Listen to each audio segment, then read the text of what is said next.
Bismillah. Assalamualaikum warahmatullahi wabarakatuh.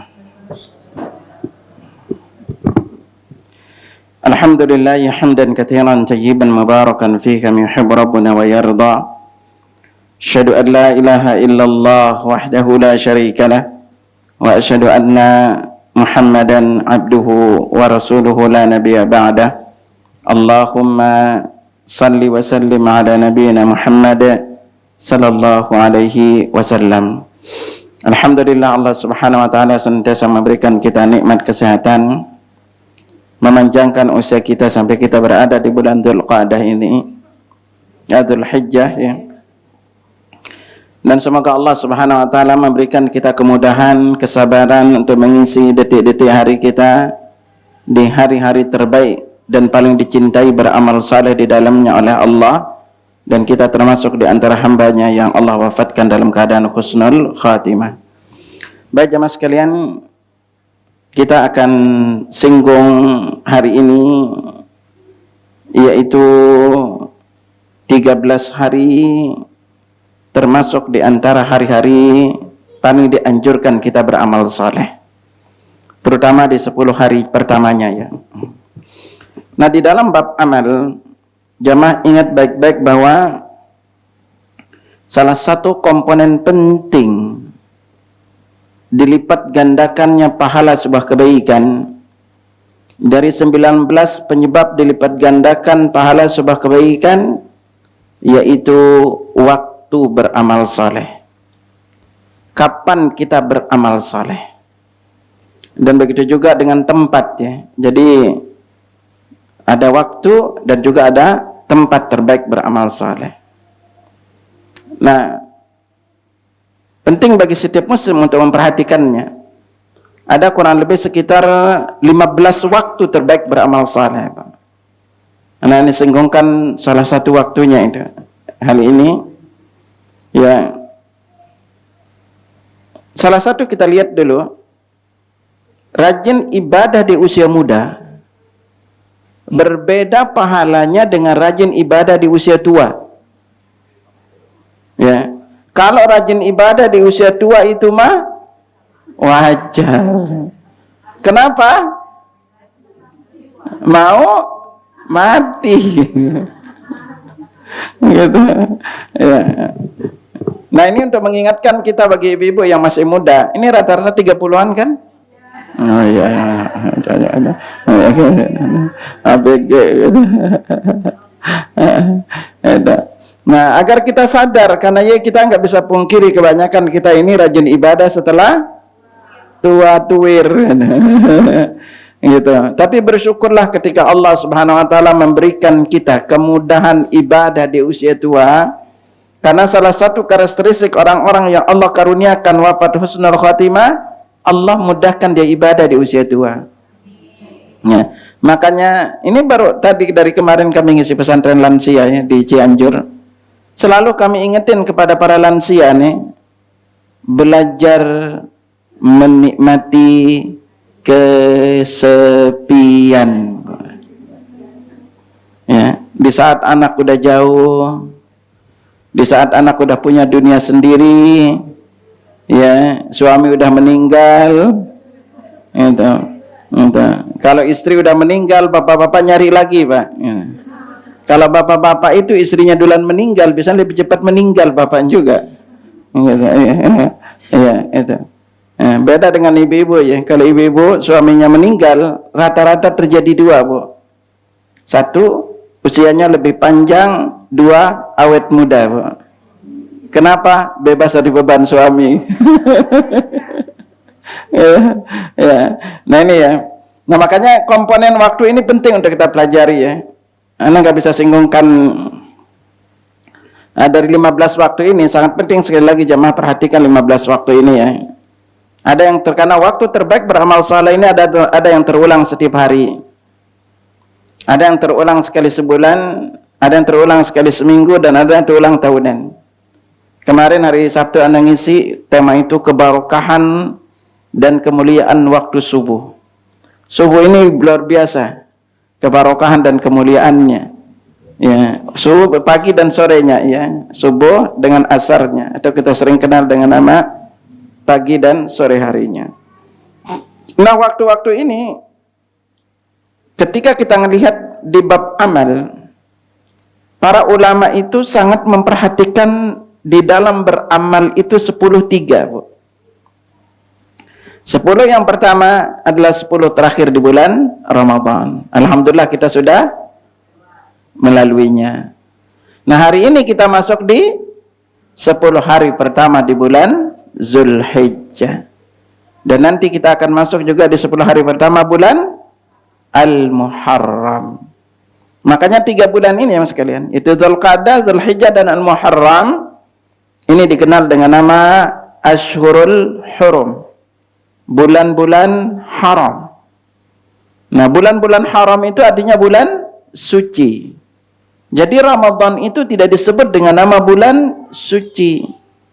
Nabi katakan dalam sabda beliau, laqad ja'akum syahrun mubarak, telah datang kepada kalian bulan yang penuh barokah. Jadi Ramadan itu bulan yang penuh barokah. Makanya Ashhurul Hurum ini dikatakan sebagai bulan suci. Makanya kita sering menamain yaitu masjid yang ada di Mekah dan Madinah itu dengan nama Masjidil Haram. Ingat, yang disebut Masjidil Haram itu bukan yang di Mekah saja, tapi Madinah dia dinamakan Masjidil Haram. Makanya kalau ibu di Mekah Madinah itu bingung, nanya aja ilal haram gitu, udah pasti ditunjukin ke masjid ini. Makanya pengelolanya dikenal dengan nama Khadimul Haramain Asy-Syarifain. Ini pengelola 2 tanah suci. Kenapa dikatakan suci? Karena jasad orang kafir nggak boleh masuk ke wilayah ini.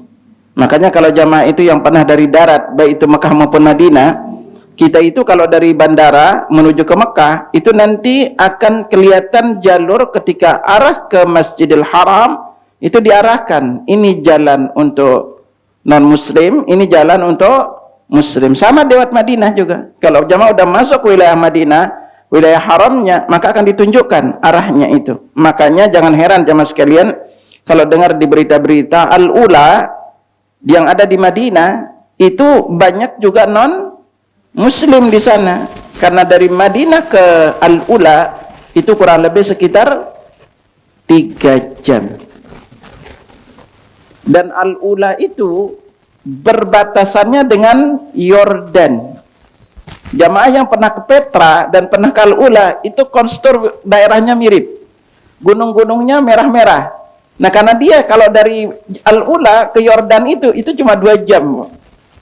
Jadi kita bisa ke arah sana. Makanya kalau itu yang menyebabkan Al-Ula ini dulu kaumnya Nabi Saleh. Makanya dikenal dengan nama Madain Saleh. Ya.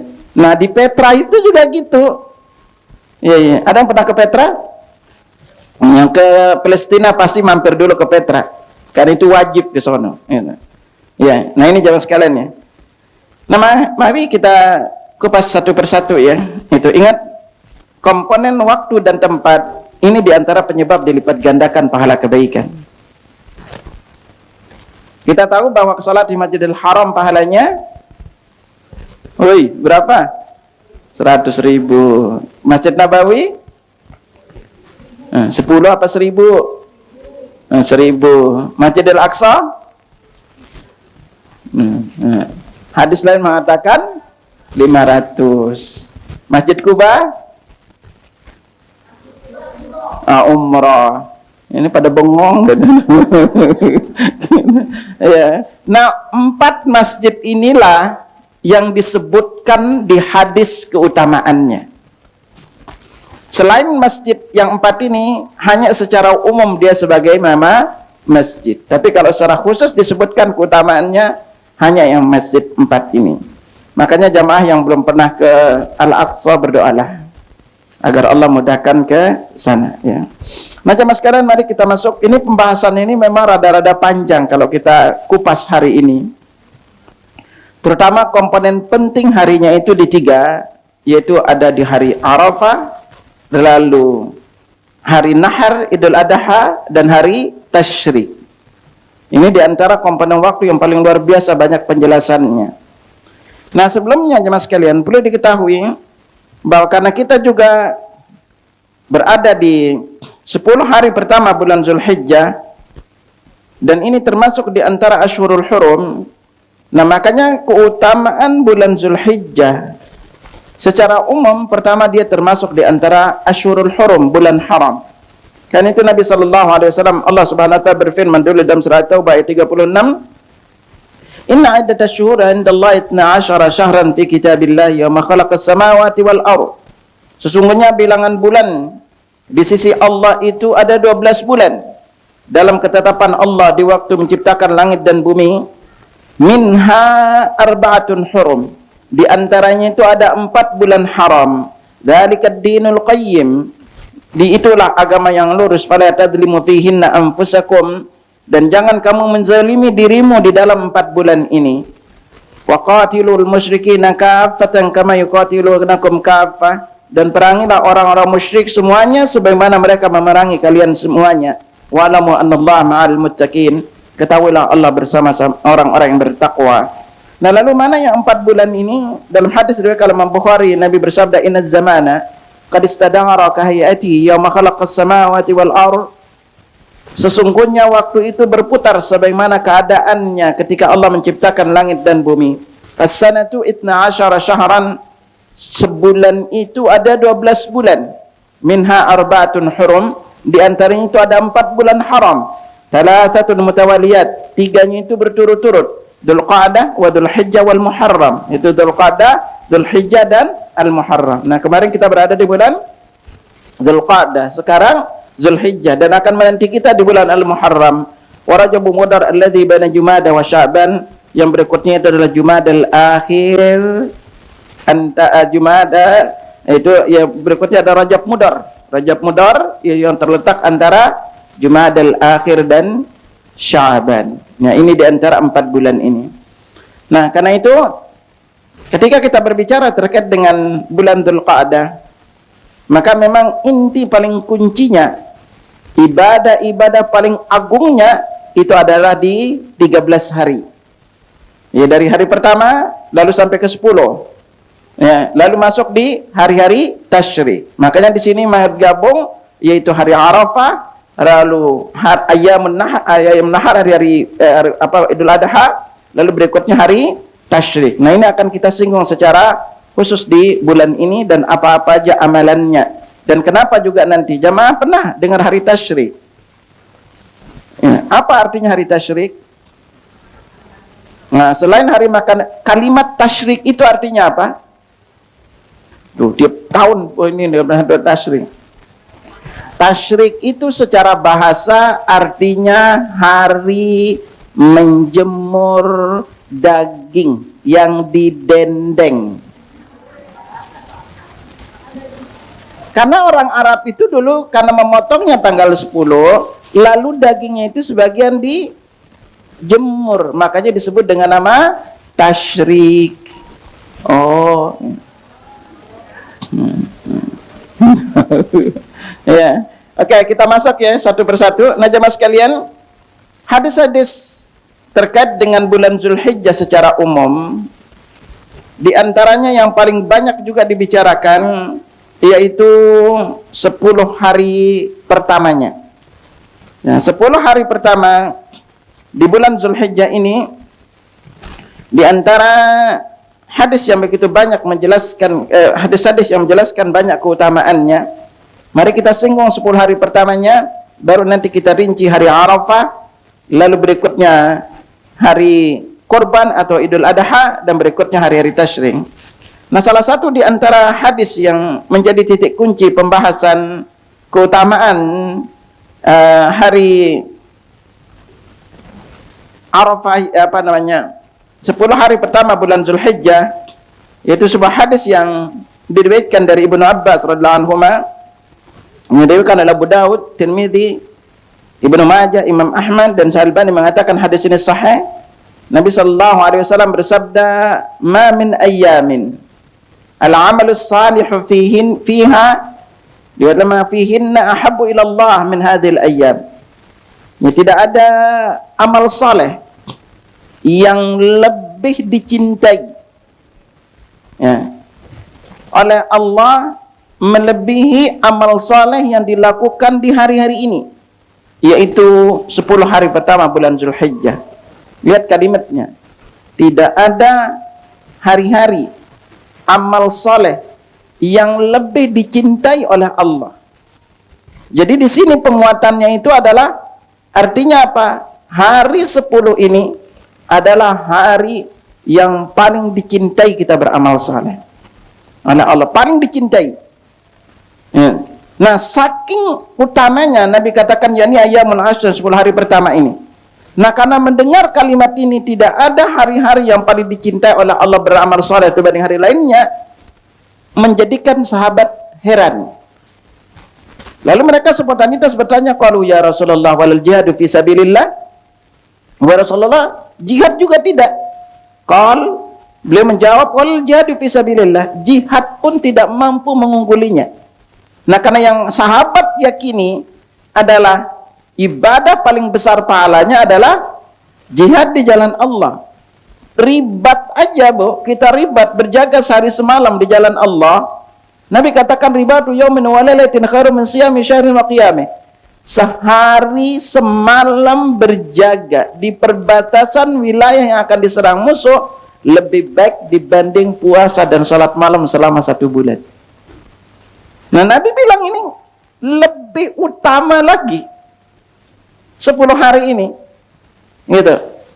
Nah, kalau sahabat menjelaskan, bertanya walal jihadu fisabilillah, jihad juga enggak. Nabi katakan jihad juga enggak mampu mengungguli pahalanya.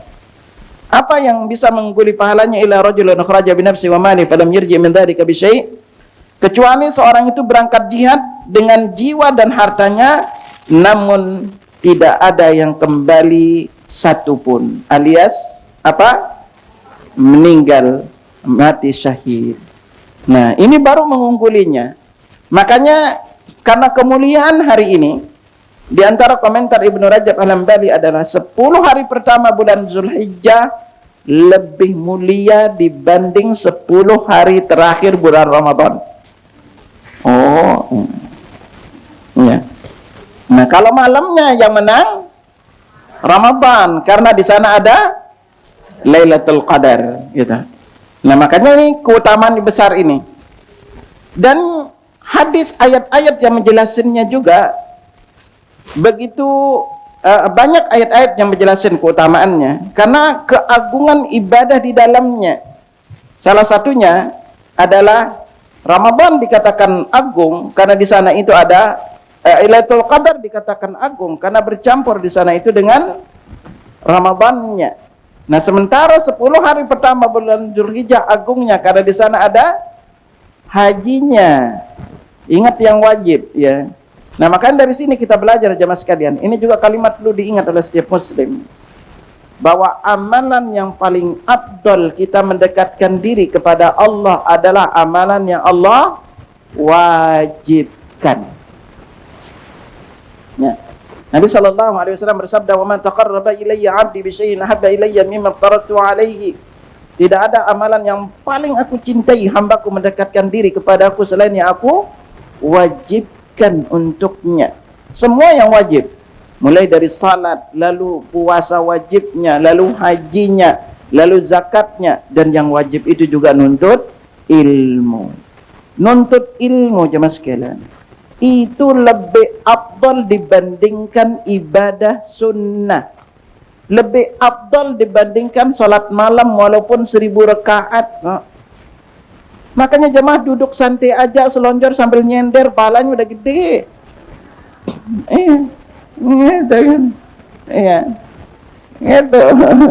Itu nuntut ilmu.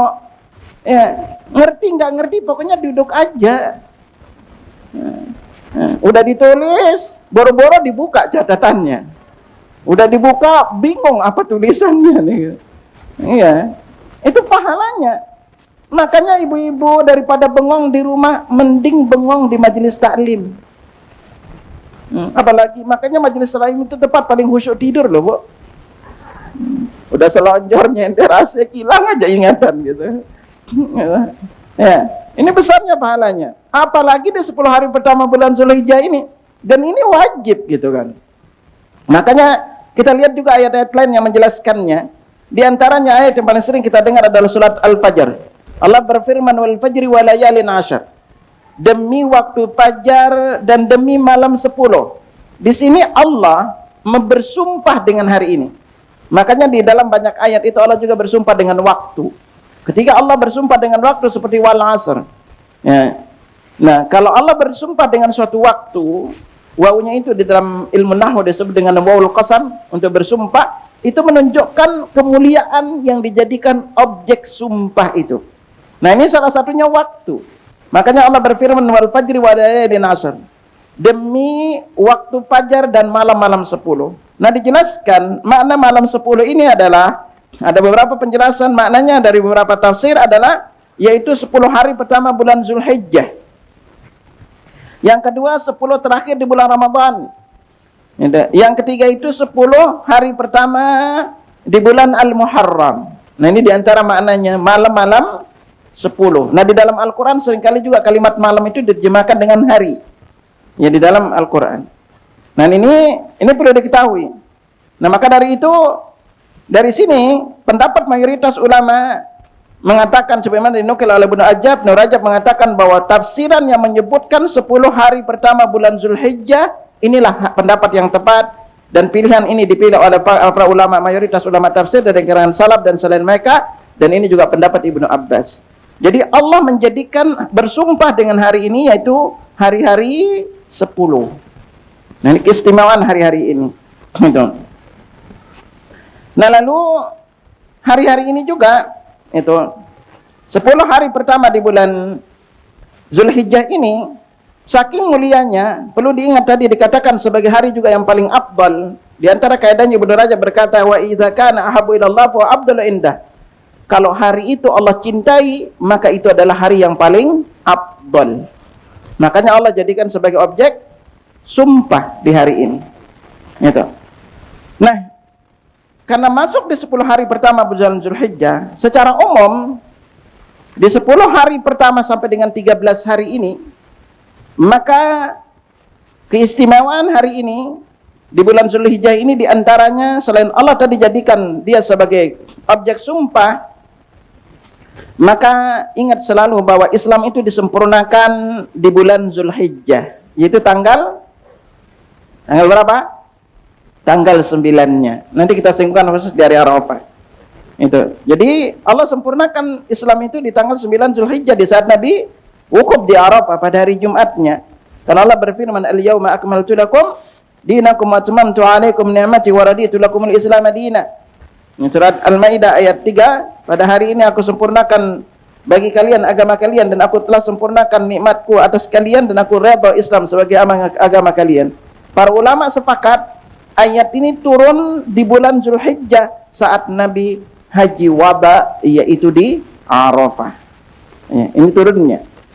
Itu. Nah, berikutnya juga itu di bulan Zulhijjah ini secara umum di sini ada hari berkumpulnya umat Islam seluruh dunia, yaitu hari Arafahnya. Nanti Anda singgungkan secara khusus dari Arafah. Juga secara umum itu di bulan Zulhijjah ini adalah darah paling banyak ditumpahkan, ya, dari hewan kurban. Ibu bisa bayangkan yang haji ini sekarang jumlahnya itu berapa? 2 jutaan. Itu kalau 2 juta itu kita ambil semuanya, itu hampir 80%-nya itu hajinya adalah tamattu dan haji qiran, itu semuanya kena dam. Belum yang hadiyunya lagi, yang memang untuk dia berkorban. Berapa juta kambing yang akan dikorbankan. Makanya karena banyaknya yang dikorbanin, Indonesia pengen motong di Indonesia sendiri. Padahal ijma para ulama itu nggak boleh. Ya, motongnya itu harus di sana. Karena ijma dijelaskan para ulama, hadis menjelaskan bahwa hewan kurban itu harus dipotong di wilayah haram. Nggak boleh dipindah wilayah pemotongannya. Itu. Nah, Indonesia buat rencana pengen pindah posisi. Ini makanya kadang-kadang uniknya di Indonesia gitu kan. Ya, pengen apa namanya buat ini sendiri gitu kan. Nah ini secara umum ya. Nah karena itu di bulan Zulhijjah ini, di 10 hari pertama bulan Zulhijjah ini, kita juga disunnahkan amalan-amalannya. Nah makanya kita akan banyak fokus nanti di amalan-amalannya. Jadi tanggal 1 sampai dengan tanggal 10, lalu 13, 14-nya. Amalan-amalannya. Ini juga singgungkan nanti sekilas terkait dengan haji, agar jamaah bisa lebih memahami amalan-amalan apa yang harus kita banyak fokuskan untuk kita lakukan di 10 hari pertama bulan Zulhijjah ini, agar kita dari sisi amalan lebih maksimal. Nah kita singgungkan tambahan juga. Di dalam ayat lain, penyebutan setelah tadi surat Al-Fajr disebutkan secara khusus, walayalin ashr, ini adalah 10 hari pertama bulan Zulhijjah. Ayat yang lain juga menjelaskan dalam surah Al-Baqarah ayat 197, 10 hari pertama bulan Zulhijjah ini disebut juga dengan nama Asyhurum Ma'lumat. Dalam surat Al-Baqarah 197 Allah berfirman, Al-Hajju Asyhurun Ma'luman. Haji atau musim haji itu adalah beberapa bulan yang dimaklumi. Nah, Asyhur Ma'lumat itu maksudnya di sini adalah Syawal, Dzulqa'dah dan Dzulhijjah. Ini maknanya. Nah, jadi di sini bulan Syawal, Dzulqa'dah dan Dzulhijjah. Nah, di sinilah makanya 10 hari pertama bulan Zulhijjah ini sangat disyariatkan untuk banyak berzikir atas rezeki yang Allah karuniakan berupa hewan binatang ternak. Ya, makanya di surat Al-Hajj ayat 27 28 Allah berfirman, wa adzin fin nasi bil haji ya'tuka rijalan wa ala kulli dhamirin yatina min kulli fajjin 'amiq. Dan serulah manusia untuk mengerjakan haji. Niscaya mereka akan datang kepadamu dengan berjalan kaki, mengendarai onta yang kurus, dan akan datang dari segenap penjuru arah, liyashhadu manafi'a lahum wa yadhkuru ismallahi fi ayyamin ma'lumat, supaya mereka menyaksikan berbagai manfaat yang supaya mereka menyebut nama Allah pada hari-hari yang ditentukan atas rezeki yang telah diberikan kepada mereka berupa binatang ternak.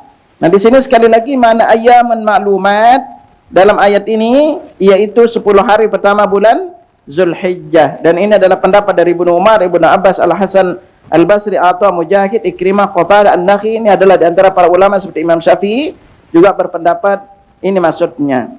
Dan 10 hari pertama bulan Zulhijjah ini juga keistimewaannya adalah ini adalah 10 hari Zulhijjah yang dijanjikan kepada Nabi Musa. Jadi Allah sudah firmankan kepada Nabi Musa, sebagaimana Allah jelaskan dalam surah Al-A'raf ayat 142, wa wa'adna Musa 30 lailah. Kami telah janjikan kepada Musa dengan memberikannya Taurat sesudah berlalu 30 malam. Ya, lalu Allah lanjutkan watmamnaha bi'ashrin, dan kami sempurnakan dengan 10 hari. Ya. Fatamma miqatu rabbih 40 lailah. Maka sempurnalah waktu yang telah ditentukan Rabb-nya 40 malam. Nah, kalau 30 harinya udah, 10 harinya ini ditambah, yaitu dengan 10 hari pertama bulan Zulhijjah. Nah, ini maksudnya ini. Jadi Nabi Musa bertemu dengan Allah itu selama 40 hari. Nah, 10 hari terakhirnya itu adalah di bulan, tambahnya bulan Zulhijjah ini. Nah, maka dari itu setelah kita tahu beberapa poin keutamaan dari 10 hari pertama bulan Zulhijjah, mari kita singgungkan amalan-amalan apa aja yang disunnahkan untuk kita lakukan nanti di 10 hari pertamanya. Lalu nanti secara khusus kita akan singgungkan tanggal 9, 10, 11, 12 dan 13-nya. Nah, di 10 atau 8 hari pertama atau 10 hari pertama lah kita ambil. Sunnah-sunnah pertama yang kita lakukan adalah kita disunnahkan berpuasa. Bagi yang mau puasa silakan. Dari tanggal 1 sampai dengan tanggal 9. 10, 11, 12, 13 haram berpuasa di sini. Makanya diriwayatkan dari Hunaidah bin Khalid, dari istrinya, an ba'di azwajin Nabi sallallahu alaihi wasallam, dari beberapa istri Nabi sallallahu alaihi wasallam, qalat kana Rasulullah sallallahu alaihi wasallam yasumu tis'a Dzulhijjah. Nabi sallallahu alaihi wasallam itu biasa berpuasa 9 hari bulan Dzulhijjah. Wa yaum Asyura, juga hari Asyura nanti di bulan Al-Muharram.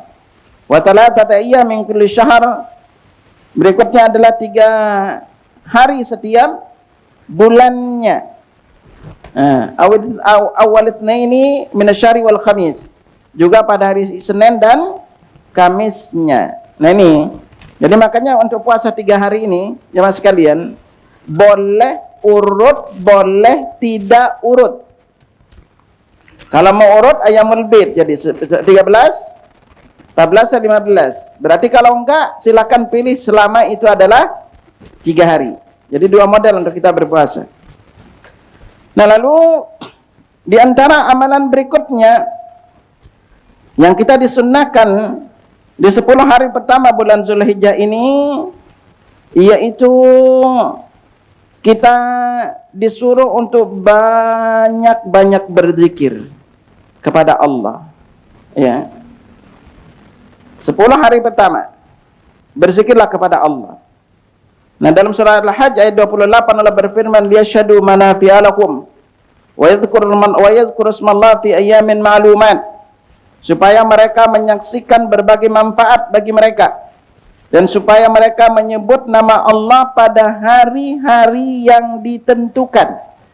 Nah pada hari-hari yang ditentukan itu, Ibnu Abbas menjelaskan hari-hari yang ditentukan adalah 10 hari pertama di bulan Dzulhijjah. Ini namanya hari yang ditentukan. Nah zikir apa yang kita dianjurkan untuk banyak baca? Yang paling afdal adalah membaca Al-Quran, yang paling afdal. Lalu berikutnya, dalam riwayat Imam Ahmad, Nabi menjelaskan, fa'aktiru fihinna minat tahlili wa takbir wa tahmid. Perbanyaklah di dalamnya itu membaca tahlil, takbir, dan tahmid. Yang dianjurkan.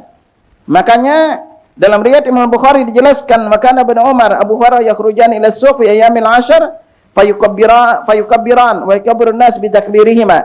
Nah sebagai potretnya Ibnu Umar dan Abu Hurairah senantiasa keluar ke pasar pada 10 hari pertama bulan Dzulhijjah, mereka bertakbir dan orang pun ikut bertakbir bersama takbir mereka. Nah makanya di sini kita belajar apa? Takbir itu bukan hanya dimulai dari tanggal 10. Jadi kita udah bisa mulai bertakbir dari tanggal 1 Dzulhijjah. Ya, cuma ini aneh di masyarakat kita, karena ini termasuk sunnah yang jarang dilakukan. Kalau tanggal 10, 11, 12, 13 itu biasa. Karena itu takbir itu 2 model, ada yang muqayyad dan ada yang mutlak. Kalau yang muqayyad itu kita di waktu-waktu tertentu. Kalau mutlak silakan, intinya kita banyak bertakbir dimanapun kita bertakbir, kita berzikir. Secara khusus memang diperintahkan untuk kita membaca takbir atau apapun intinya. Tetapi secara khusus di sini, makanya jamaah sekalian, di antara komponen penting dilipat gandakan pahala sebuah kebaikan adalah melakukan ibadah di waktu tertentu dengan amalan tertentu yang ditunjukkan oleh Rasulullah sallallahu alaihi wasallam. Nah, kalau tadi hadisnya menjelaskan amalan apapun, ini yang paling dicintai. Artinya coba fokuskan apapun bentuk kebaikan itu lakukan hari-hari ini. Kalau mau banyak sedekah, sedekahlah hari-hari ini. Kalau mau banyak berzikir, berzikirlah hari-hari ini. Kalau mau banyak baca Quran, baca Quran hari-hari ini. Kalau bukan ada kepentingan lain, jangan ngelayap, Bu. Udah lebih baik duduk di rumah. Sebagaimana kita di 10 hari terakhir Ramadan itikaf. Nah di 10 ini, ya udah fokus untuk ibadah. Gitu. Mending udah fokusin aja. Itu cuma 10 hari doang. Itu. Bayangin sekarang kalau 10 hari ini lewat, apakah amalan disukai oleh Allah? Iya, tapi dari kadar kecintaannya berbeda. Itu. Nah ini makanya setiap muslim di sini pentingnya berilmu terkait dengan amal. Jamaah sekarang sedekah 2.000 di hari-hari ini, beda pahalanya dengan nanti di luar tanggal 10. Makanya kalau kurban usahakan dipotong tanggal 10. Tanggal 11, 12, 13 boleh potong iya, tapi nilainya sudah berbeda karena lewat dari tanggal 10. Karena bilangnya 10-nya yang disebut. Gitu. Nah, ini penting, makanya komponen amal ini diperhatikan ketika komponen waktu ini diperhatikan ketika kita beramal. Nah, di sini jemaah sekalian, makanya apa? Sunnahnya berikutnya kita tilawah Al-Qur'an selain zikir tadi. Nah, ini kan Nabi jelaskan kepada kita Al-Quran Abdul Dzikir. Al-Quran itu adalah zikir yang paling afdal. Ini karena ini terkait dengan apa firman Allah Subhanahu wa taala. Jadi makanya sama juga di 10 terakhir bulan Ramadan, zikirnya pun khusus. Ya, di malam-malamnya kita membaca Allahumma innaka afuwun tuhibbul afwa fa'fu an. Nah, sama sedekah. Nah, sedekah juga begitu besar pahalanya di 10 hari pertama ini. Ya. Apalagi lebih gede lagi pahalanya, itu ingat sedekah paling gede pahalanya kemana? Woi. Sedekah paling gede pahalanya kemana? Keluarga. Itu makanya bapak-bapak dan yang paling utama terutama ke istri. Jadi bapak-bapak kalau aja istrinya belanja di bulan ini itu pahalanya gede, Bu. Gitu kan aja. Ya kan Anda pernah bilang kalau sedekah itu kemanapun paling gede pahalanya itu ke istri. Karena kita disuruh pilihan tempat sedekah. Dinarun anfaqtahu fi sabilillah. 1 dinar kamu infakkan di jalan Allah, wa dinarun anfaqtahu fi raqabah. 1 dinar kamu infakkan bebaskan seorang budak, wa dinarun tasaddaqta bila miskin. 1 dinar kamu sedekahkan untuk orang miskin, wa dinarun anfaqta ala ahlik. 1 dinar kamu berikan untuk keluargamu. Kata Nabi, a'dhamuha ajran, yang paling besar pahalanya alladzi anfaqta ala ahlik, yang kamu berikan untuk istrimu. Seorang suami sekali lagi yang nemenin istrinya belanja, nemenin istrinya jalan-jalan, itu Allah kasih pahala lebih baik dibanding itikaf di Masjid Nabawi sebulan penuh. Besarnya pahalanya, Pak. Nah, apalagi istrinya kalau udah datang ke mall ambil semua barang yang dia butuhkan, lalu datang ke kasir, lalu suami lihat tagihannya, lalu suami bayarin, lalu istri tersenyum bahagia, itu amalan yang paling dicintai oleh Allah Subhanahu wa taala. Itu sederhana. Ini aja amalnya dicintai oleh Allah, apalagi membuat istri bahagia, lebih gede lagi pahalanya gitu kan. Itu. Nah, ini amalan apapun ya. Nah, makanya dari itu kita bisa memilih untuk berzikir, membaca Al-Quran, sedekah, apapun hari-hari ini fokusin. Itu untuk beribadah, terutama perkuat di zikirnya. Dimanapun berada berzikirlah kepada Allah. Ingat, seorang mukmin itu mulutnya nggak boleh diam. Jangan nyerocos, nyerocos tuh, gitu. Berzikirlah ketika duduk, baca tasbih, tahmid, tahlil, takbir, zikir terus. Jangan diam aja. Itu. Kalau semakin banyak diam itu bisa lebih stres nanti. Nah, ini berzikir. Nah, ini di 10 hari pertamanya. Nah, kita masuk akan singgungkan di tanggal 8, 9, 10, 11, 12 dan 13-nya. Nah, tanggal 8 ini dikenal dengan nama hari Tarwiyah. Ya, hari Tarwiyah ini jemaah sekalian, yaitu hari di mana kaum muslimin menuju ke mana? Ke Mina. Ya, karena ini kami katakan saumu yaumut tarwiyah kafaratus sanah. Nah, ada yang mengatakan, dalilnya mengatakan puasa pada hari tarwiyah ini menghapus dosa 1 tahun, tapi hadis ini dhaif ya. Hari tarwiyah ini sekali lagi kaum muslimin menuju ke Mina. Dan mabit di Mina secara hukum adalah sunnah, tidak wajib. Ya, makanya banyak jamaah haji yang sekalian, terutama yang reguler, itu kasusnya yang terjadi banyak mereka itu yang pergi langsung ke Arafah, Bu. Karena dari sore itu aja udah, dari pagi aja udah macet, itu udah luar biasa perjalanan ke sana. Makanya mereka kebanyakan, daripada kita akan tidak dapat di Arafah, mending langsung ke Arafah dibanding akan ke Mina. Jadi jangan heran kalau nanti antara ibu ada yang haji biasa dengan teman itu bisa langsung menuju ke Arafah. Ya, mereka tidak ke Mina. Nah, karena macet situasi dan kondisinya. Nah, lalu ketika udah tanggal 8 ini mereka yang haji udah berniat haji, lalu mereka masuk di dalam rangkaian haji dengan niat haji, terutama mereka yang haji tamattu dan haji qiran, maka mereka hari itu masuk. Bagi yang ada di Makkah, jamaah haji yang ada di Makkah, maka niat ihramnya itu dari tempat masing-masing. Mereka lalu setelah itu berniat, maka di sini mulailah larangan-larangan ihram berlaku. Lalu mereka semua berangkat menuju ke Mina untuk mabit di Mina. Sekali lagi, mabit di Mina secara hukum adalah sunnah, tidak wajib. Nah, di hari-hari ini poin penting perlu jamaah ingat sebagai persiapan bagi jamaah yang belum berhaji. Mayoritas bisa dikatakan 80% lebih kegiatan haji itu hanya terdiri dari zikir, doa, istighfar. Nah, ibu sampai ke Mina seharian, ngapain di sana? Ya hanya zikir aja udah. Zikir, berdoa, itu aja udah. Gitu. Yang kita lakukan.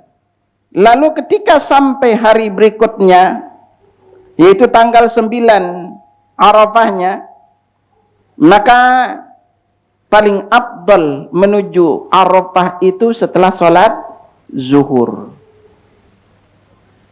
Ya, tapi kebanyakan rata-rata berangkatnya dari Mina. Kalau kita lihat potretnya Nabi dari Mina lalu menuju ke Masjid Namirah.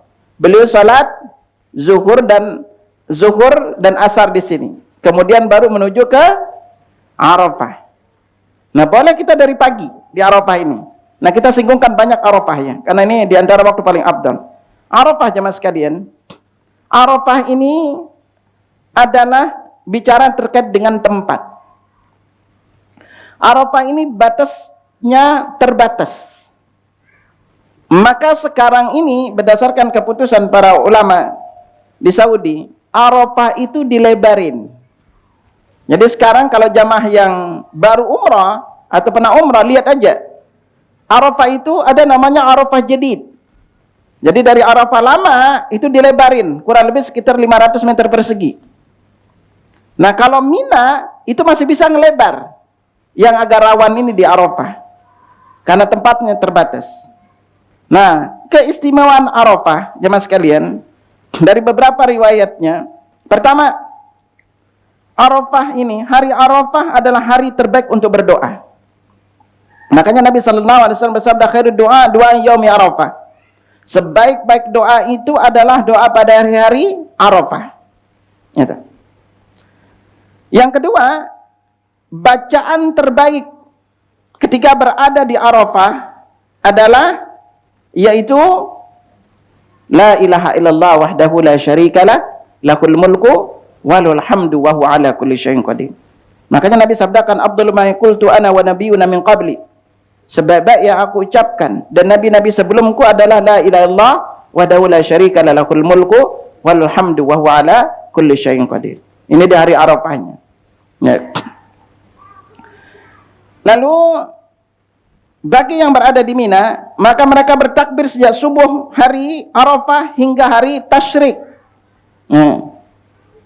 Terutama setiap kali selesai salat. Ini bagi mereka ya. Kita bisa bertakbir, berzikir selama ada di Mina. Sebagaimana Nabi sabdakan, ghadawna, diriwayatkan dari Abdullah bin Umar, ghadawna ma Rasulullah sallallahu alaihi wasallam min Mina ila Arafah, minna mubala wa minal mukabbir. Kami pagi-pagi bersama Rasulullah SAW dari Mina menuju Arafah. Di antara kami ada yang bertalbiyah dan di antara kami ada yang bertakbir. Ini menuju sini. Nah, dikatakan oleh Syaikhul Islam Ibnu Taimiyah, as-sahul aqwal fi takbir alladhi alaihi jumhurus salaf wal fuqaha min as-sahaba wal a'immah an yukabbira min fajri yaumi Arafah ila akhir ayyamit tasyrik aiba kulli salah. Nah, pendapat yang paling tepat pada waktu bertakbir yang dipegang oleh mayoritas jumhur fuqaha dan salam dari kalangan sahabat dan ulama mazhab adalah waktu fajar pada hari Arafah hingga hari Tasyrik berakhir setiap selesai salat. Jadi di sini boleh untuk bertakbir. Dan di hari Arafah ini maka disunnahkan berpuasa bagi yang tidak berhaji. Yang haji tidak dianjurkan berpuasa. Disinilah puasa pada hari Arafah ini yang udah kita tahu menghapus dosa 1 tahun sebelumnya dan 1 tahun setelahnya. Karena itu Nabi sallallahu alaihi wasallam bersabda, "Syamu yaumi Arafah." Puasa pada hari Arafah ini, "Ahtasibu 'ala Allah yukaffira sanata allati qabla wa sanata allati ba'da." Puasa hari Arafah ini akan menghapus dosa 1 tahun sebelumnya dan 1 tahun setelahnya. Wasiyamu yaumi Asyura, dan puasa pada hari Asyura, "Ahtasibu 'ala Allah yukaffira sanata allati qabla." Dan puasa pada Asyura ini akan menghapus dosa 1 tahun sebelumnya. Ya. Ini untuk di puasa Asyura, ya. Nah, di sini jamaah sekalian, karena Arafah ini adalah, kalau kita berbicara terkait dengan Arafah dan amalan-amalannya yang dianjurkan untuk kita lakukan di hari Arafah ini, riwayat-riwayat hadis yang sampai kepada kita secara khusus keistimewaan Arafah ini, diantaranya adalah inti haji itu adalah di Arafah. Karena itu Nabi sallallahu alaihi wasallam bersabda, "Al-hajju Arafah." Haji itu adalah Arafah. Jadi karena itu setiap muslim yang sudah berada di sana, apabila mereka berhaji, maka apapun kondisi mereka itu akan dibawa ke Arafah. Yang paling rawan jamaah sekalian, ini anda ingetin pada para jamaah juga yang berhaji, karena saking padatnya posisi tempat di Arafah ini, di tanggal 9 Zulhijjah ini, seringkali terjadi berbagai macam fenomena masalah di Arafah ini. Itu kemarin salah satu jamaah sampai cerita, dia berangkat itu dari malam ke Arafah. Lalu sampai di Arafah, tahu-tahu tendanya itu, sampai pada kasus di tendanya itu giliran, Bu. Ada yang dari pagi dengan sampai zuhur di tenda, ada yang sampai zuhur sampai sorenya di tenda. Yang paling rawan itu saking sulitnya mereka masuk, ada yang sampai jam 12 malam setelah hari Arafah baru sampai ke Arafah. Nah, kalau udah malam sampai di Arafah, maka hajinya tidak sah. Ini perlu diingat. Ya, hajinya itu tidak sah. Ustaz, gimana kalau kaki saya sebelah Arafah, sebelah di Mina, gitu. Kalau sebelah Arafah, sebelah di Mina atau Muzdalifah gitu. Maka fokuskan semua kita di Arafah. Dimanapun posisinya di Arafah. Ibu mau di tenda, mau keluar ke arah Arafah, itu silahkan di hari Arafah ini. Nah, di sini jamaah sekalian, perlu diingat poinnya, kalian ingetin. Apa yang kita lakukan selama di Arafah? Setelah salat di jamak dan di qasar, maka fokuskan hati untuk banyak-banyak berdoa. Karena di hari Arafah ini adalah doanya paling afdal. Dan juga di hari Arafah ini, perlu jamaah ingat, selain doa paling afdal di hari Arafah ini adalah hari Arafah itu paling banyak Allah membebaskan hambanya dari api neraka. Yang Nabi SAW bersabda, "Ma min ayyamin aktsara min an ya'tiqallahu fi 'abdan minan nar min yaumi Arafah." Di antara hari di mana Allah paling banyak membebaskan seseorang dari neraka adalah di hari Arafah. Wa innahu la yadnu. Kemudian di hari Arafah itu Allah mendekati mereka. Wa yutumma yubahi bihumul malaikah. Kemudian Allah membanggakan mereka di hadapan para malaikatnya. Fayaqul, Allah berfirman, "Ma arada haula." Apakah yang mereka inginkan? Makanya hari Arafah ini selain dia adalah inti haji, lalu hari ini adalah hari di mana Allah paling banyak membebaskan hambanya dari api neraka. Karena itulah ukuf ini jemaah sekalian. Ukuf dia berhenti di sana, diam di Arafah. Ya, fokuskan zikir. Makanya di Arafah ini jemaah sekalian yang haji, fokusin pokok berzikir. Dan yang paling anak ingatkan kepada para jamaah yang belum berhaji dan yang belum berhaji terutama, ketika haji jemaah sekalian, yang paling penting untuk kita perkuat itu adalah kesabaran. Ya. Karena padatnya manusia. Ya, belum situasi panas. Ya, tapi bersyukurlah ibu-ibu yang akan haji beberapa 30 tahun ke depan ini akan terjadi di musim hujan. Rawan juga musim hujan gitu loh kan. Kalau pas hujan atau musim dingin juga ini juga.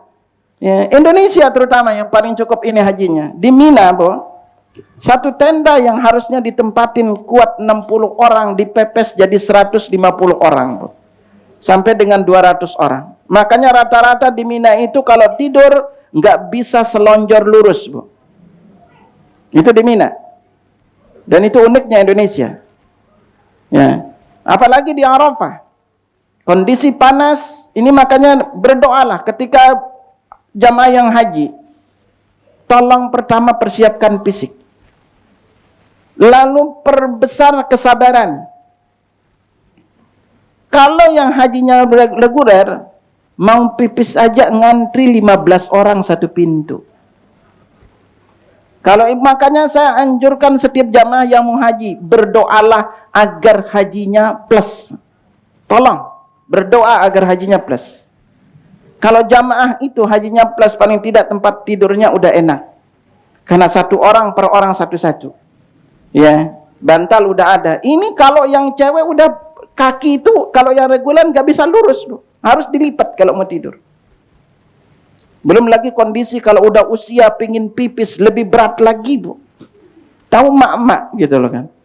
Ya, ujian sabar ini udah harus dimulai, terutama kalau udah masuk di Mina.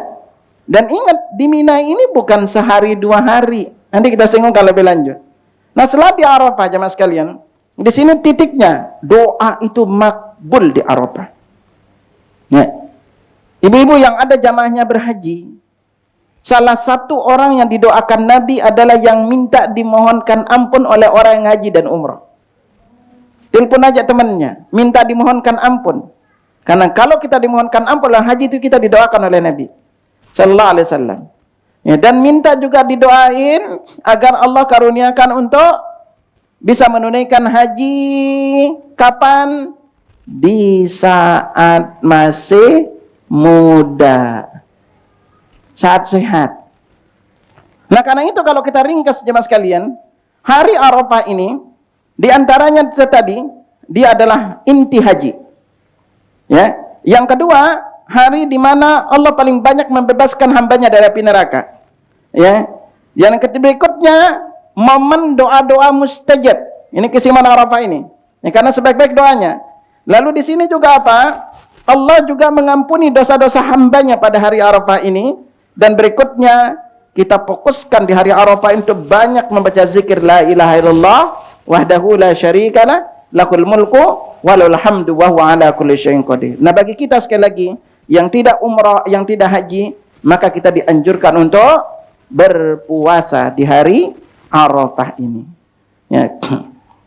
Nah, puasa kita sekali lagi ini akan menghapus dosa kita 1 tahun sebelum dan setelahnya. Bayangkan hanya dalam waktu 13 jam kita diampuni dosanya berapa? 800 berapa jam ini? 365 kali 2 berapa? Nah, 730. Bayangin seperti itu. Makanya jangan lupa. Oh, Ustadz, hari itu saya haid, Ustadz gimana? Udah sabar, Bu. Kalau kita udah niat, lalu Allah takdirkan kita tidak bisa melakukannya, maka kita pun dapat pahalanya. Lalu apa yang harus saya amalkan hari itu? Bisa ganti dengan cara memberi makan orang yang berpuasa. Lalu fokuskan juga hari-hari itu untuk banyak berzikir kepada Allah. Salah satu zikir tadi yang kita baca banyak, la ilaha illallah wahdahu la syarikalah lahul mulku wa lahul hamdu wa huwa ala kulli syai'in qadir. Jadi fokus aja berzikir. Makanya saya anjurkan jemaah sekalian, terutama kalau udah masuk tanggal 8, 9, 10, udah jangan keluar dulu deh gitu. Nanti mau beli macam-macam itu hari sebelumnya aja gitu. Ya. Karena kenapa? Kalau kita pas di hari Arafahnya kita nggak berdoa, minta terus, pokoknya hari itu di lain kita puasa. Pertama kita puasa, doa kita juga makbul. Nabi sabdakan kepada kita, la turaddu da'watuhum, ada 3 golongan orang doanya tidak ditolak. Di antaranya disebut as-sha'im hatta yuftir, orang yang berpuasa sampai dia berbuka. Maka dari itu jemaah sekalian, di sinilah kalau nanti jemaah berhaji atau bagi kita yang belum berhaji, punyalah doa yang akan terus kita minta. Dengan itu Allah akan kabulkan permintaan kita. Kalau sekarang kepingin jamaah, pingin umroh, angkat tangan aja berdoa. Ya Allah, aku pingin umroh gratis bintang 5 tahun ini ya Allah. Angkat tangan aja minta. Tapi ingat, jangan suka batalin doa sendiri, Bu. Udah berdoa, noleh, emang bisa apa iya? Hati-hati kalimat ini. Keraguan kita, doa kita diijabah oleh Allah, di antara penyebab doa itu tidak diijabah. Karena Nabi sabdakan pada kita, Allah berfirman, ana inda dhanni abdi bi. Aku itu tergantung prasangkaan hambaku kepadaku. Nah, lalu jemaah sekalian, setelah berada di Arafah sampai dengan sore harinya, maka kaum muslimin sorenya langsung berangkat menuju ke Muzdalifah. Menginap di Muzdalifah termasuk di antara wajib haji. Tapi sayang, mayoritas haji reguler hanya melakukan murur namanya, lewat doang. Ya, sunnahnya adalah bermalam di mayoritas waktu malam. Ya, jadi dia bermalam di sana dengan beratapkan langit. Ya, di sana tidak ada tenda. Ya, beratapkan langit, maka sepanjang malamnya dia bermalam. Ingat, di sini larangan ihram masih berlaku. Yang suami istri jangan dekatan dulu. Belum. Ya. Nah, sepanjang malamnya. Nah, mayoritas kita Indonesia itu hanya lewat. Nah, langsung menuju ke Mina lagi. Nah, sunnahnya adalah bermalam sepanjang malam. Nah, kalau enggak ya kecelama pokoknya dimanapun dia berada.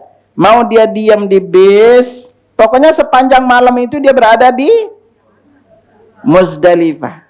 Sepanjang malam ini, ya udah mereka berzikir. Nanti mereka jamak qasar salat maghrib dan isya di sana sampai dengan waktu subuhnya. Ngapain? Udah fokus berzikir. Dia bisa istirahat. Tadi di Arafah udah capek, itu sepanjang harinya belum ketemu panasnya, itu. Maka malamnya dia beratapkan langit, gitu. Yang repot itu kalau lagi musim hujan, lalu musim dingin, ya itulah ujiannya. Makanya haji itu benar-benar ibadah fisik, fisik dan mental.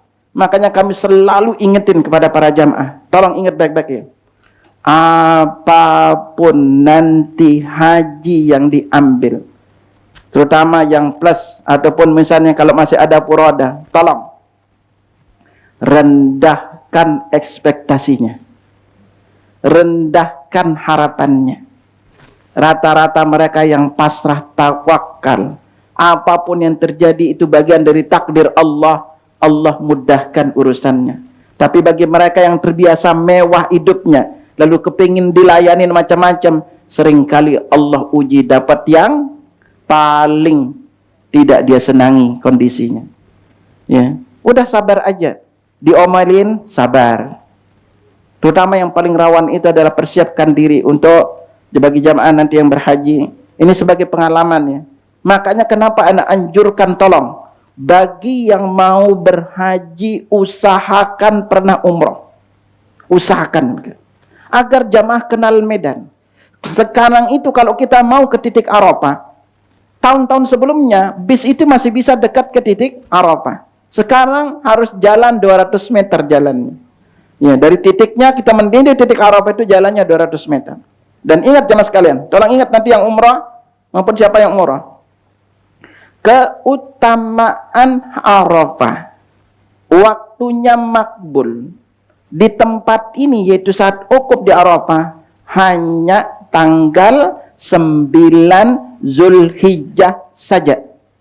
Enggak bisa jemaah sekalian nanti umrah lalu city tour ke Mekah, di Arafah, lalu khusyuk berdoa di sana gitu. Enggak, makbulnya itu hanya saat tanggal 9 itu.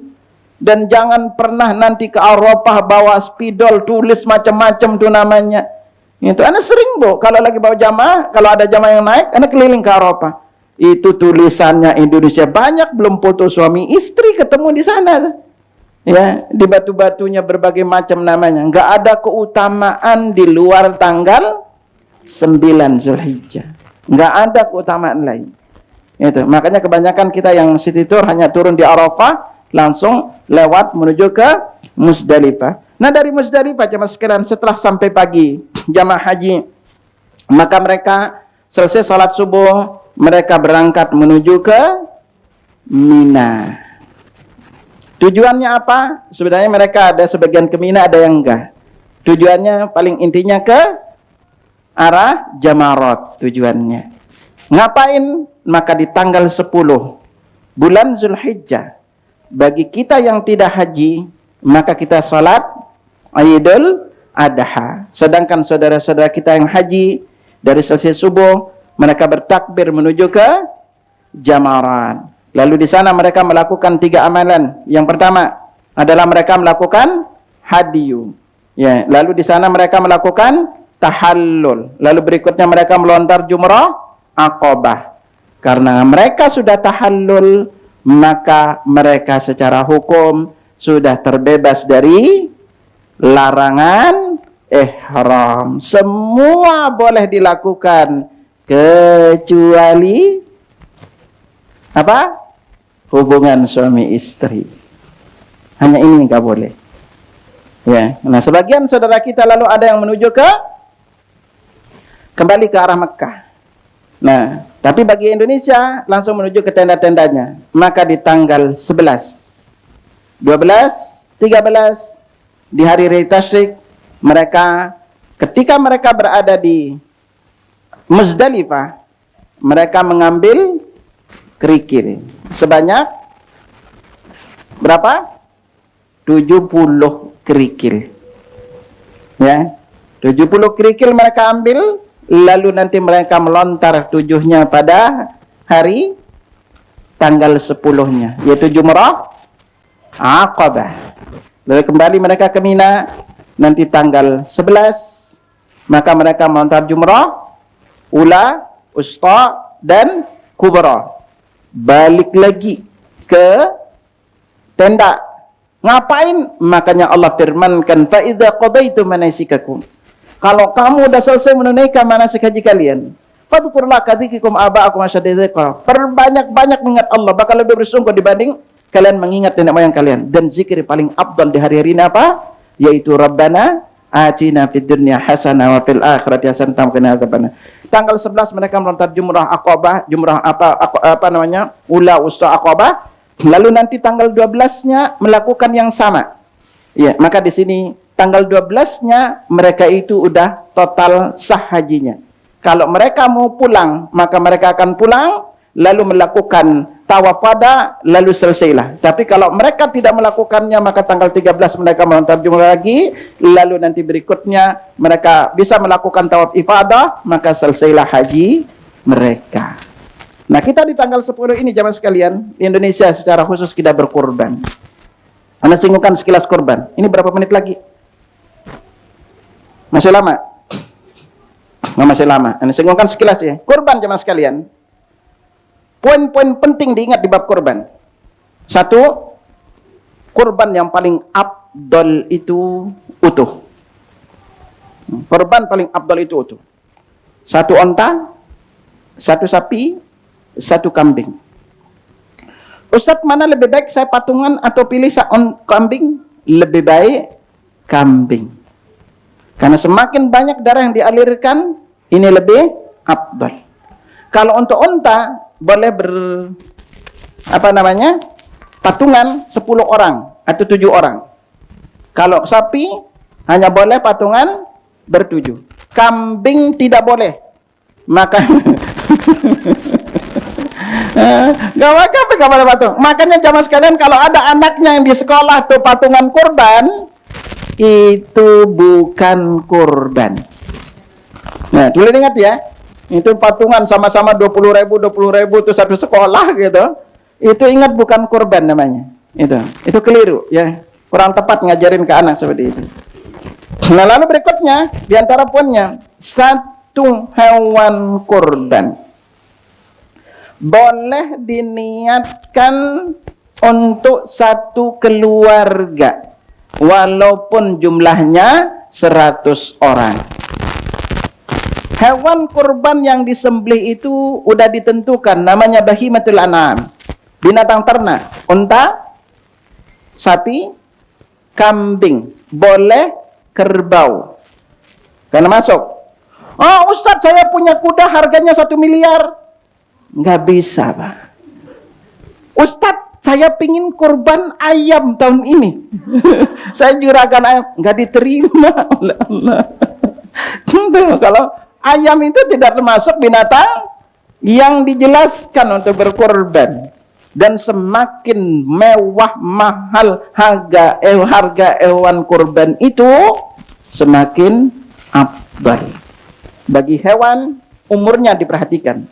Paling telat kambing itu 6 bulan. Lebih afdal 1 tahun. Lebih afdal itu jantan, bertanduk. Ya, ini. Kalau betina boleh, boleh. Kalau mentok nggak ada.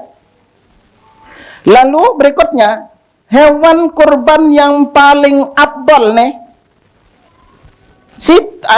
yang punya, yang nyembelih, lalu bagi sekeluarga makan. Ke orang lain dibagi enggak? Ini kambingnya cuma 1, keluarganya 10, habis tuh. Apa yang mau dibagi?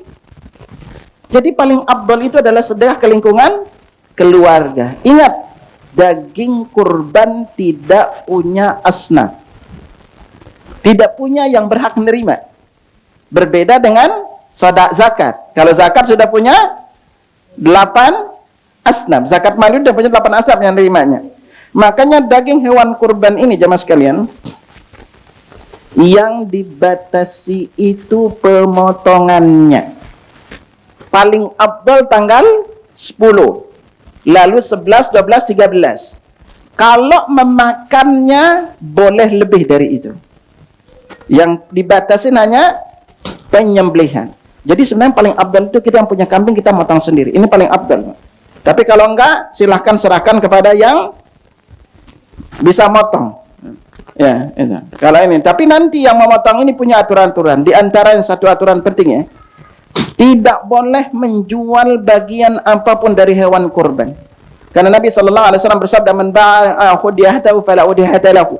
Siapa yang menjual hewan kurban maka dia tidak termasuk berkurban. Apapun, seluruh bagian hewan kurban ini harus didistribusikan kepada siapa yang mampu mengelolanya. Dan tidak boleh bagian dari hewan kurban ini diberikan kepada jagal sebagai tambahan upah.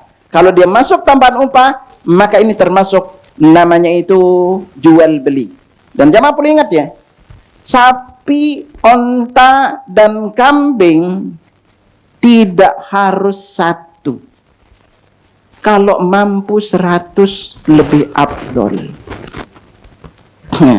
Tetapi ingat, yang afdal itu adalah utuh. Ya dia mampu 10 kambing, ya udah beli 10 aja. Kalau enggak naikin, daripada beli kambing 10 mending pakai sapi. Lebih afdal lagi onta. Tapi kita nggak pernah ada onta di sini, nggak ada onta di sini. Ini paling afdal ya. Nah makanya ketika kita korban, yang afdal itu daging kambing itu dibagi jadi 3, paling tidak. Nabi katakan kulu, makan. Di musim paceklik Nabi suruh sedekahin, simpan. Di musim lapang Nabi bilang makan, simpan, sedekahin. Jadi ini di musim paceklik Nabi bilang makan, sedekahin, simpan. Di musim lapang Nabi bilang makan, simpan, sedekahin. Ya. Nah di sini apa? Makan itu, makan daging kurban sangat-sangat dianjurkan. Makan daging kurban. Ya. Nanti bilangnya apa?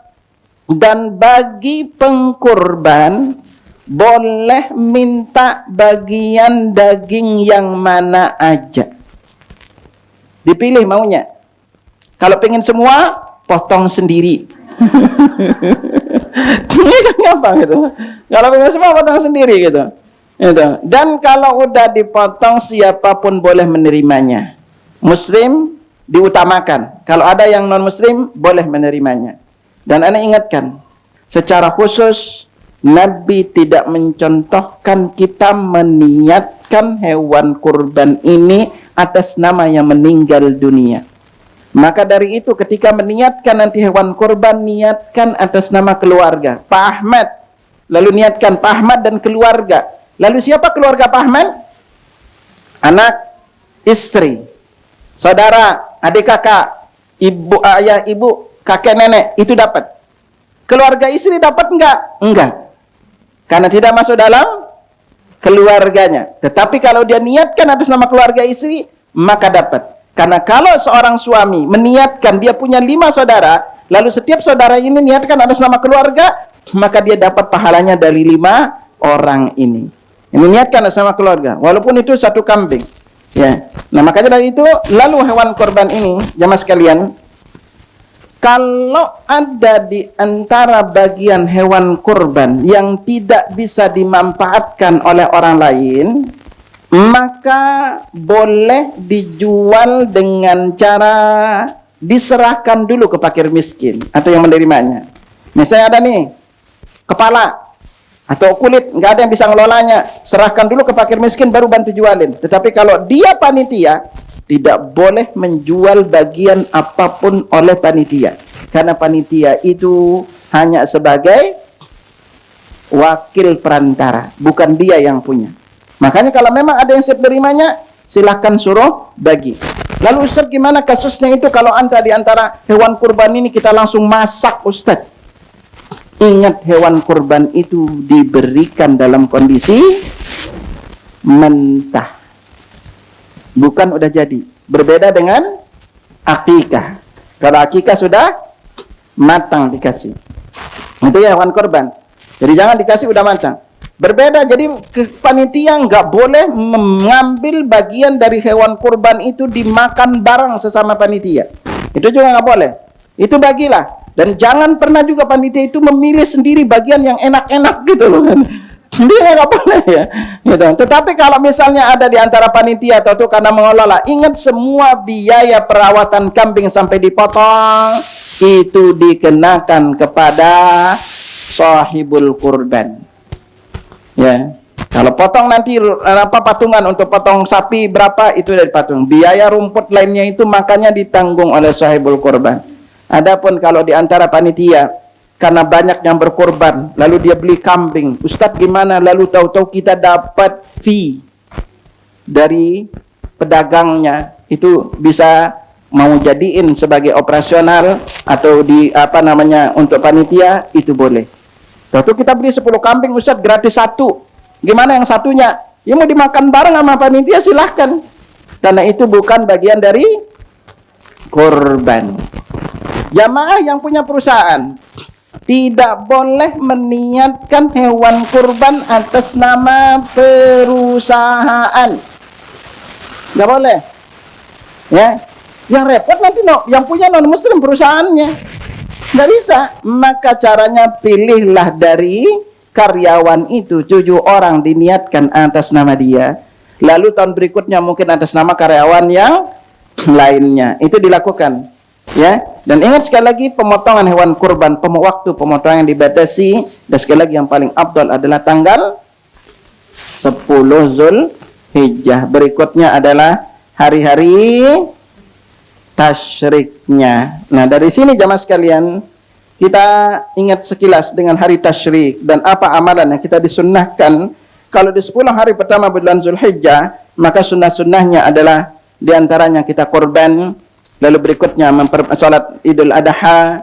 Lalu berikutnya sunnahnya ketika kita berangkat Idul Adha, maka disunnahkan tidak makan dulu. Berbeda dengan Idul Fitri.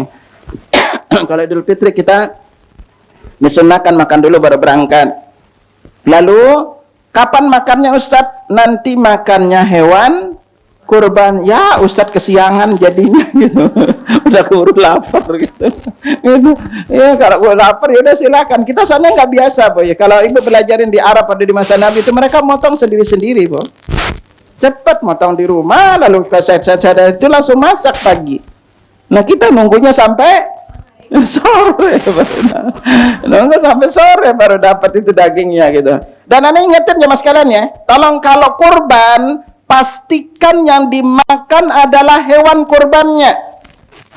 Ini kurbannya sapi pingin nyate, yang nyate pingin dendeng, gak bisa. Jadi kalau dia korbannya kambing, ya makannya kambing. Kalau nggak bisa, ya udah. Gitu. Nanti apa korbannya sapi, pengennya kambing. Kalau kasusnya gitu, mending korban sapi plus kambing. Dapat dua-duanya gitu. Ya, jadi yang abdal itu, apakah Ustaz boleh kita korban di daerah? Boleh. Ya, secara hukum, secara lebih tepatnya korban itu adalah untuk orang yang berada di wilayah tersebut. Tapi kalau karena satu dan lain dia korban ke daerah, silahkan. Ya, nah, saya anjurkan pada para jamaah jangan lupa untuk memakan hewan korbannya. Nah, lalu setelah hari nahar ini, Nabi SAW bersabda keistimewaan tanggal 10 jamaah sekalian. Nabi bersabda, Inna a'zamil ayyam indallahi tabaraka wa ta'ala yaumun nahar, tsumma yaumul qar. Sesungguhnya hari yang paling mulia di sisi Allah itu adalah hari Idul Adha. Ini hari paling mulia nih, paling agung. Tsumma yaumul qar. Kemudian hari-hari qar, yaitu hari tasyrik. Kenapa dikatakan qar, yaumul qar? Yaitu karena saat itu orang yang berhaji berdiam di Mina. Jadi selesai mereka lontar jumrah Aqabah, lalu tahallul, lalu berikutnya mereka memotong hadiyu, maka mereka berdiam di Mina hari itu, ya, untuk besok persiapan lontar jumrah tanggal 11-nya. Nah, makanya kebanyakan juga kalau hari haji plus itu kebanyakan langsung menuju ke arah Misfalah ya. Jadi mereka nanti, karena kalau dari ibu kalau pelajarin apa namanya titik Masjidil Haram, ketika kita arah Jamarat, kalau dari Arafah dari Mina ke Arafah itu kurang lebih sekitar 6 kilo. Arafah ke Musdalifah itu adalah 10 kilo. Kalau dari Masjidil Haram itu dekat ke titik Jamarat, bro. Makanya musim haji arah Jamarat ini adalah titik untuk pada penginapan, terutama teman-teman yang haji plus dan haji Qurada, karena lebih dekat ke arah Jamarat. Kalau haji yang reguler rata-rata ada di tenda. Indonesia sekarang dari penginapannya, kalau dulu tempatnya adalah Mina Jadid, sekarang udah ada di posisi ujung terowongan Mina. Dan jaraknya masih lumayan, sekitar 2 kilo perjalanan, yaitu jalan kaki. Ya kalau jamaah yang plus, yang apa namanya Puroda, itu rata-rata di maktab itu rata 111 sampai 115, itu udah wilayah dekat, hanya jaraknya itu kurang lebih sekitar 200-300 meteran, itu jaraknya. Ya itulah makanya jamaah yang nanti hajinya udah agak usia, itu mending persiapkan diri secara fisik, dan saya sangat anjurkan jamaah berdoa aja agar Allah berikan kesempatan untuk berhaji sementara dalam kondisi sehat. Nah, di sini kita belajar jamaah sekalian, setelah kita belajar hari-hari di Arafah, lalu berikutnya Idul Adha, sekarang kita masuk di hari tasyrik. Nah, hari tasyrik sekali lagi dikatakan sebagai tasyrik. Tasyrik itu secara bahasa Nabi katakan ayyamu tasyrik ayyamu aklin wa syurbin. Hari tasyrik ini adalah hari makan dan minum. Imam Nawawi berkata hari tasyrik itu tanggal sehari setelah Idul Adha, tanggal 13, 14, 15 Zulhijjah, tanggal 11, 12, 13 Zulhijjah. Disebut tasyrik karena tasyrik berarti mendendeng atau menjemur daging kurban di terik matahari. Itu artinya. Nah, hari tasyrik ini apa yang disunnahkan kita lakukan? Yaitu kita disunnahkan berzikir, yaitu bertakbir kepada Allah Subhanahu wa ta'ala. Dan hari-hari tasyrik kita tahu ini adalah hari yang kita diharamkan untuk berpuasa di hari-hari tasyrik ini, karena ini kita disuruh banyakkan makan dan minum. Makanya Nabi katakan ini adalah hari Qar, itu hari saudara-saudara kita yang di Mina, masih mereka berada di Mina, masih tetap melakukan setelah mereka tanggal 10-nya yaitu lontar jumrah, lalu mereka juga melakukan hadi dan mereka tahallul, maka secara hukum sekali lagi mereka udah larangan ihram berlaku kecuali hubungan suami istri. Nah, di sini di hari-hari tasyrik ini kita boleh untuk makan dan minum, sampai dikatakan dalam lafaz lain ayamut tasyrik ayamu aklin wa syurbin, hari tasyrik ini adalah makan dan minum. Dia mengatakan ayamu Mina ayamu aklin wa syurbin. Hari-hari di Mina ini adalah hari-hari makan dan minum. Dan apa yang dilakukan selama di Mina? Allah berfirman wa yadhkuru ismallah fi ayamin ma'dudan, agar mereka berzikir menyebut nama Allah di hari-hari yang terbilang. Nah, ayyam ma'dudat di sini maksudnya hari-hari terbilang adalah hari-hari setelah Idul Adha, yaitu hari nahar, yaitu hari-hari tasyrik. Dan ini adalah pendapat dari Ibnu Umar dan pendapat kebanyakan ulama. Dan di sini kita belajar hari tasyrik ini adalah hari kita disuruh banyak berzikir kepada Allah Subhanahu wa taala. Jadi jamaah selama berada di Mina ini udah hanya itu aja, Bu. Makan, istirahat, itu aja udah kerjaan. Ya. Udah panas juga mantap.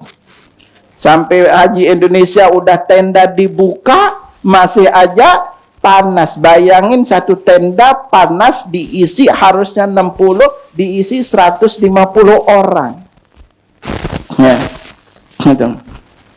Dan ketika ibu haji nanti, terutama laki-laki, dari tanggal 8, 9 sampai pagi 10 rata-rata tidak mandi. Dia mau mandi di mani juga. Ya, itu bukan.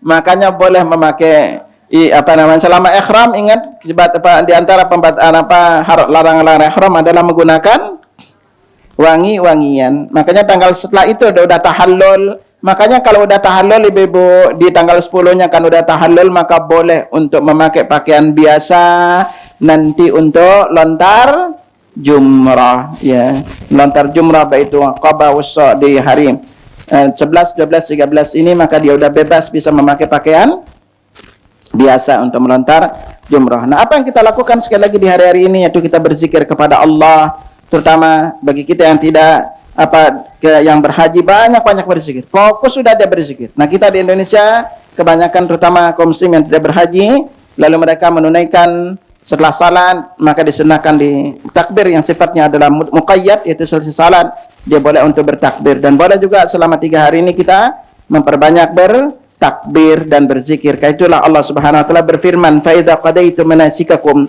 apabila kalian sudah menyelesaikan ibadah haji kalian, fadhkurullah kadzikrikum aba'akum asyadda dzikra, maka hendaklah kalian banyak mengingat Allah, bahkan lebih bersungguh dibanding kalian mengingat nenek moyang kalian.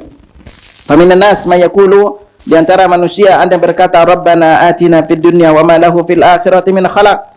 Mereka berdoa, ya Tuhan kami, berilah kami kebaikan dunia dan tiadalah bagian mereka kebahagiaan dunia yang menyenangkan di akhirat. Wa minhum may yaqul, yang satu lagi berkata, Rabbana atina fid dunya hasanah wa fil akhirati hasanatan wa qina adzabannar. Nah, karena itu baca ayat ini, Rabbana atina fid dunya hasanah wa fil akhirati hasanah wa qina adzabannar. Ini adalah doa yang paling dianjurkan untuk banyak dibaca kaum muslimin selama berada di Mina. Karena itu di antara doa, salah satu doa yang paling banyak Nabi baca doa ini. Nabi bersabda, kana aktsar doa Nabi sallallahu alaihi wasallam, doa yang paling banyak Nabi baca, Allahumma rabbana atina fid dunya hasanah wa fil akhirati hasanatan wa qina adzabannar. Jadi di hari tasyrik ini banyak-banyaklah bersyukur. Ya, silakan banyak makan dan minum biar kuat untuk berzikir kepada Allah. Nah, kalau udah hari 11, 12, 13 dan hari tasyrik berlalu, maka inilah titik waktu yang paling afdal, ya, dari tanggal 1 sampai dengan tanggal 13. Yang paling afdal adalah 10 hari pertamanya. Wallahu a'lam bisawab. Ada yang ditanyain silahkan, baik itu masalah kurban maupun yang lainnya, tapi jangan kurban perasaan. Korban dulu. Silakan kalau ada yang mau nanya silakan. Ya. Waalaikumsalam. Ya.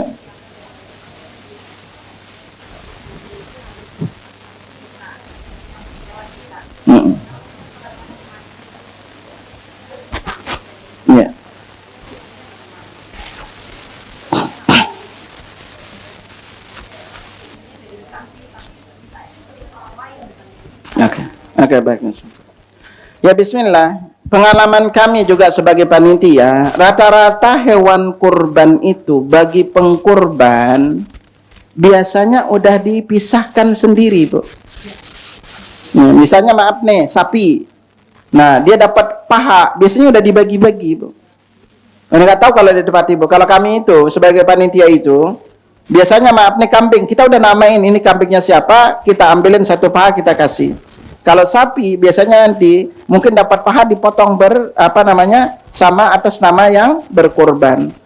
Terimanya itu Ustadz, daging benar tidak dicampur yang lain-lain, tapi sudah di packing gitu.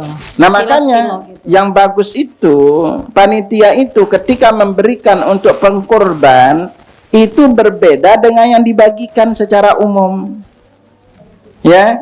Nah kalau nanti misalnya dia dapat jatah juga dari hewan kurban yang lain, yang misalnya dia dapat ada 2 kantong, 1 kambing, 1 sapi, tetapi maka tugas panitia paling penting ini dulu, hendaklah memastikan setiap yang berkorban itu mendapat jatah resmi milik hewan kurbannya. Harus hewan kurban yang punya gitu. Nah makanya dia dapat jatah, Bu. Kan kalau yang kambing dapat dengan sapi ini kan umum bisa dibagi ke siapapun. Dan inilah nanti yang bercampur. Nah, kita kebanyakan udah tahu kalau Ibu di tempat Ibu korban, kami itu kalau panitia korban, biasanya kambing contoh. Kambing, pokoknya 1 paha itu dinamain atas nama yang berkorban, Bu. Nanti kita titipin yang korban ini dia punya. Nah, kalau sapi, misalnya ambilnya paha ini kita dibagi 7, Bu. Atas nama yang berkorban. Itu berbeda dari daging yang sudah campur. Daging benar Ustaz, tapi apakah maksudnya dari hewan sapi si A benar atau takutnya tertukar ke sapi B gitu loh. Nah makanya demi memastikan yang berkorban ini dia memakan hewan kurbannya, itu disisihkan dulu atas nama yang berkorban. Ya sekarang kambing 4, saya disisihkan 1 potong untuk dia, 1 paha untuk dia, tapi nanti mereka juga dapat dari yang lain ini yang dicampur udah dengan daging gitu. Bagusnya lebih baik digitukan kalau jamaah itu jadi panitia. Ya karena itu hak dia. Yang korban itu sekali lagi boleh memilih bagian hewan itu yang mana aja maunya. Kalau dari hewan korban, sekarang Ibu potong 1 sapi, ambil aja 1 pahanya. Itu entah Ibu mau dendeng kayak mau apain kayak gitu loh kan. Ya gitu. Rata-rata pengalaman Anda dari banyak masjid itu polanya gitu, Bu. Tapi nggak tahu dari tempat Ibu gitu. Ya wallah alam bisawab ya. Terus lagi Ustadz, mengenai makan bersama di masjid setelah pemotongan itu dagingnya dari daging korban. Nah ini makan bersama bagi panitia, untuk makanan panitia tidak boleh diambil dari hewan kurban. Ya sekali lagi nih, makanan bagi panitia tidak boleh diambil dari hewan kurban. Maka yang bisa dilakukan apa? Ya udah makan biasa aja, kenapa daging-daging dulu? Nanti makan di rumah sendiri gitu. Kan biasanya pada jarang daging, biasanya untuk makan aja ya, makan snack lainnya disediain karena mereka untuk mandinya. Atau kalau mau seperti itu cepat, beli kambing sendiri. Ya kan? Ya biasanya kan panitia kalau dia banyak beli kambing pasti ada ada free-nya lah gitu kan. Dikasih free ini karena yang free ini itu panitia nggak ada yang punya. Maka yang inilah yang bisa dimasak. Jangan nanti ngambil pilih yang cakep-cakep hewan daging korban lalu dimasak oleh panitia, nggak boleh. Nggak boleh dilakukan seperti itu karena itu bukan milik dia. Ya kan? Karena dia hanya posisi sebagai wakil. Satu lagi Ustaz, ada pondok pesantren biasa, tapi tidak ada yang mau berkurban di situ. Kita nih jamaah inisiatif buat ibaratnya patungan lah. Nah, itu namanya kan sedekah daging. Nah, itu boleh. Nah ingat, kalau dia beli daging bukan kurban. Catat baik-baik ya. Kalau dia beli daging bukan korban jadinya. Belinya misalnya kambing, tapi berpatungan gitu. Nah kalau kambing dia beli patungan, bukan korban lagi. Bukan korban, jadi untuk karena kasihan gitu loh. Ya udah kasihan, jangan sebut kurban. Tapi diperbolehkan. Ya, karena kurban itu punya aturan. Kambing nggak boleh patungan. Mending kepada jamaah siapa yang mampu beliin kambing, lalu kurban di sana. Tetapi kalau dia patungan 2 orang, kita beli 3 juta sama 1,5, berarti bukan kurban. Ya udah terserah, pokoknya kasih dia kambing, penting makan kambing gitu loh. Nah tapi ingat itu bukan korban gitu. Karena kalau mau dia berkorban, mending cariin yang mau sedekahin korban, beliin 1 kambing atas nama orang, namain dia dia potong di sana. Tetapi kalau sampai mereka patungan, maka sekali lagi bukan korban untuk kambing. Tapi kalau sapi kita boleh patungan. Kenapa boleh patungan sapi? Karena mehlong. Iya, karena mahal ya. Mungkin sulit, ada sebagian orang yang kesulitan ngeluarin langsung 20 juta. Apalagi kalau onta kalau lebih mahal, maka onta itu boleh ber-10 atau ber-7 kalau untuk onta. Ya, wallahu a'lam bishawab. Ada lagi?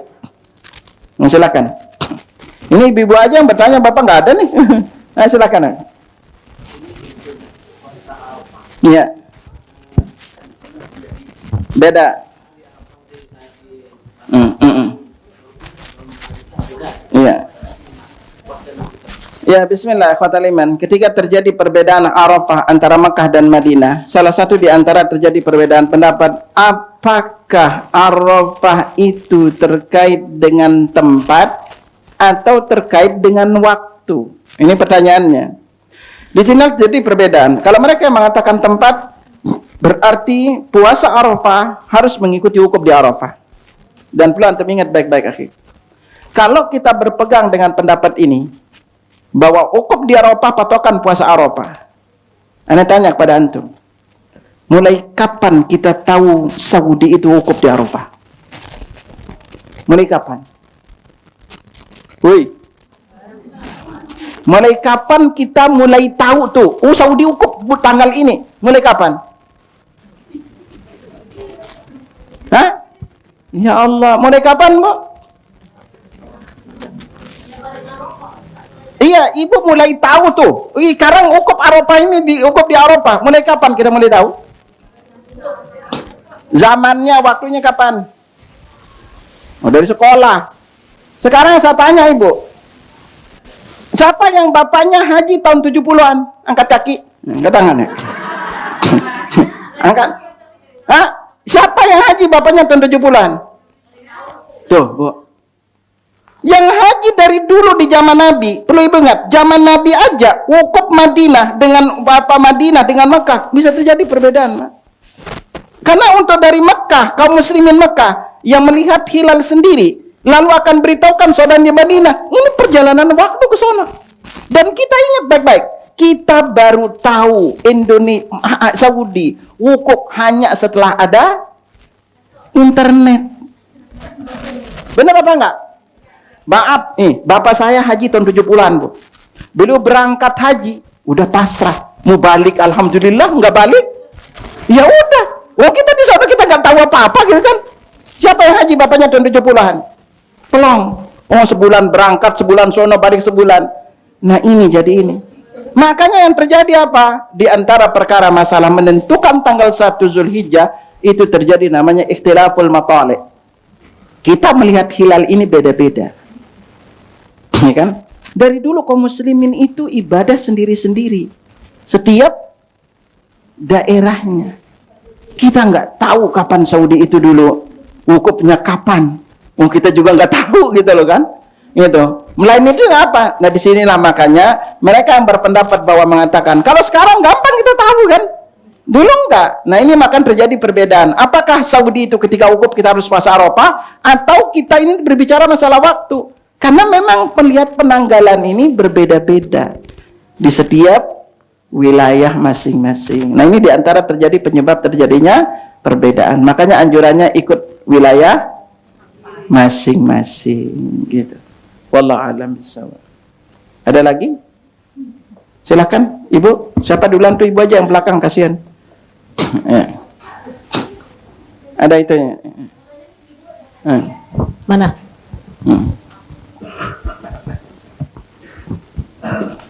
Terima kasih. Assalamualaikum warahmatullahi Ustadz. Waalaikumsalam. Kalau ada keluarga suami istri sebenarnya Ustadz mampu dua-duanya untuk berkurban, apakah benar kalau cukup satu saja karena itu hanya untuk keluarga gitu, Ustadz? Ya bismillah, ini salah satu di antara kekeliruan pemahaman yang terjadi di Indonesia. Artinya apa? Seringkali kadang-kadang mereka mampu berkorban tahun ini anaknya, tahun depan ibunya, tahun depan suaminya, muter lagi gitu. Ini kurang tepat. Nah. Jadi berkorban itu setiap tahun. Karena Nabi bersabda, "Man kana lahu sa'ah." Siapa yang memiliki kelapangan rezeki walam yudahi lalu tidak berkorban fala yaqrabanna musallana. Jangan mendekati tempat salat kami. Jadi kalau suami istri mampu berkorban dan dia punya penghasilan masing-masing, dia bisa serahkan ke suami atas nama suami, atau istri berkorban sendiri atas nama suami berkorban sendiri. Silakan dipilih, dipilih. Gitu. Jadi anak mampu, lebih afdal, apalagi kalau anak udah punya pekerjaan sendiri, berarti dia udah mampu. Orang tua korban, semua anak korban tuh kalau dia mampu, itu lebih afdal, Bu. Ya anak ibu sekarang udah gede-gede, udah punya pekerjaan masing-masing, jangan terus sama orang tuanya. Orang tua sendiri, anak sendiri, itu caranya, Bu. Ya, kalau istri kepingin atas nama sendiri, karena kenapa? Kalau suami dia berkorban atas nama keluarga, misalnya nama Pak Ahmad, atas nama keluarga Ahmad, catat baik-baik, keluarga istri nggak dapat. Ya, tetapi kalau dia niatkan baru dapat. Sekarang saya nih istri, saya punya penghasilan. Mungkin dulu ibu maharnya 1 miliar, kan lumayan tuh nabung. Akhirnya kepingin berkorban atas nama dia, keluarga juga dengan atas nama keluarganya, maka silakan. Lebih utama kalau keluarganya nggak mampu, lebih baik opal ke keluarga atas nama keluarga, istri sudah dapat juga. Itu ya. Tapi kalau dia mau berkorban, istri mau berkorban, jangan udah sekali berkorban lalu nggak pernah korban. Ini keliru. Berkorban itu dianjurin setiap tahun berkorban. Tapi jangan korban terus. Ya udah sebentar lagi azan. Kita coba dulu. Satu lagi Ustaz. Silakan. Siapa? Terakhir Ibu. Assalamualaikum warahmatullahi wabarakatuh. Kasihan Ibu tadi ini belum juga ya. Cepat deh. Ustaz, mau ada titipan pertanyaan. Satu apa banyak? Tergantung nih. Pertama, dia tuh pada saat kurban tuh belum ada niat untuk berkurban karena belum ada dananya. Terus? Tiba-tiba dia dari kantor rezeki Ustaz, 3 hari sebelum kurban gitu Ustaz, sebelum hari raya Idul Adha. Itu gimana Ustaz? Ininya bisa tuh? Anda jawab satu persatu ya. Okay. Pertama, tolong setiap kebaikan yang kita tahu, berniatlah melakukannya. Yang lagi, sekarang kita hari ini nggak punya duit, boro-boro nggak kelihatan duit, niat dulu kurban, Pak. Ingat kata Nabi, man hamma bi hasanatin falam ya'malha, kata Allah indahu hasanatan kamilah. Siapa yang bertekad, kita udah bertekad nih pengen korban, tahu-tahu nggak jadi melakukannya, kita dapat kebaikan yang satu kebaikan sempurna. Fa in hamma biha, kalau dia berniat lalu dia lakukan, kata Allah indahu asyra hasanatin ila 700 dafin la da'afin katsira, maka dia akan dapat 10 kali lipat sampai 700 kali lipat sampai lipat gandaan tidak terbatas. Makanya setiap hari kurban apapun Anda ingetin, jamaah setiap kebaikan, lalu pernah umrah, niatkan pengen umrah. Tahun ini niatkan pengen umrah, karena kalau kita niat umrah tahun ini lalu Allah tidak takdirkan umrah, sudah dapat pahala. Sementara kalau kita dapat rezeki lagi umrah, maka pahalanya berlipat ganda. Nah sama ketika mau korban, jangan nggak niat, tolong jangan nggak niat berkorban, niat aja dulu. Ingat, kalau sekarang ibu niat kurban nih, lalu ibu bisa puasa dari tanggal 1 sampai tanggal 9 Zulhijjah, angkat tangan, ya Allah, aku pengen kurban tahun ini ya Allah, datangkan rezeki ya Allah. Maka Allah akan kasih rezeki dari arah tidak disangka-sangka.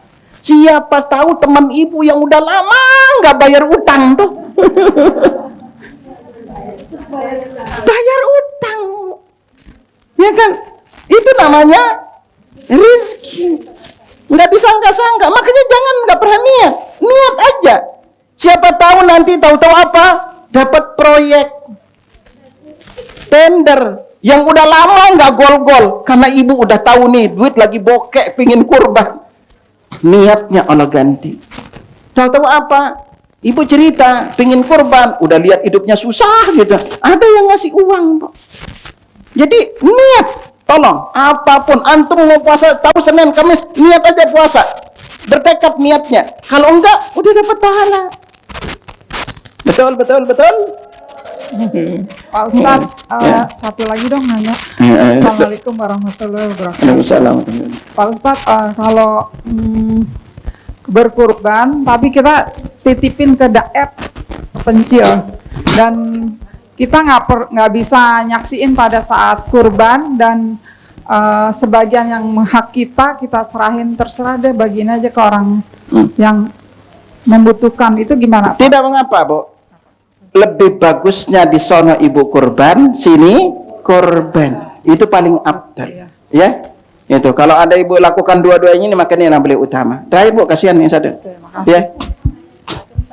Waalaikumsalam.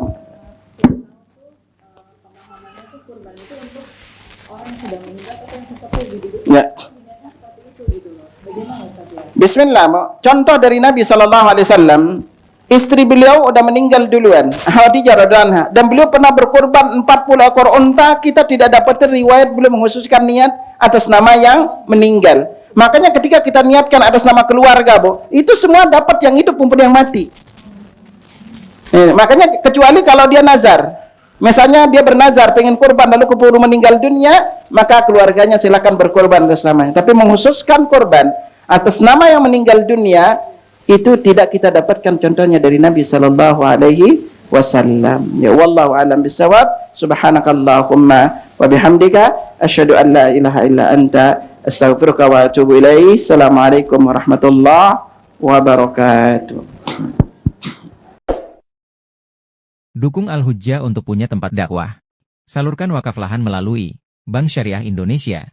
Nomor rekening 7796001377 atas nama Al-Hujjah Dakwah Islamiyah dengan memberikan kode 300 di belakangnya. Contoh, Rp 10.300.000. Syukron wa jazakumullah khair.